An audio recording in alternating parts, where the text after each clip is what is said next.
วันนี้จะมาพูดคำกลอนเรื่องวันผู้ให้กำเนิดเป็นทำนองสรพันยะจะรับฟังได้แล้ว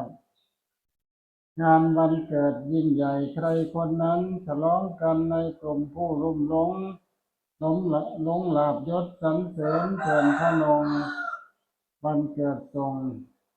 ชีพสั้นเร่งวันตายอีกมุมหนึ่งซึ่งเหงาหน้าเศร้าแท้หญิงแก่ๆนั่งคอยและคอยหายแม่ซ้ายโลหิตแทบติดทนวันเกิดวันเกิดลูกแบบคล้ายวันตายแม่เจ็บท้องแท้เท่าไรไม่ได้บนกว่าอุ้มท้องกว่าจะคลอดรอดเป็นคนเติบโตจนมานี้นี่เพราะใครแม่เจ็บเจียนขาดใจในวันนั้นกลับเป็นวันลูกฉลองกันผ่องใสให้ชีวิตแล้วหลงละเริงใจเรื่องผู้ให้ชีวิตอนิจจา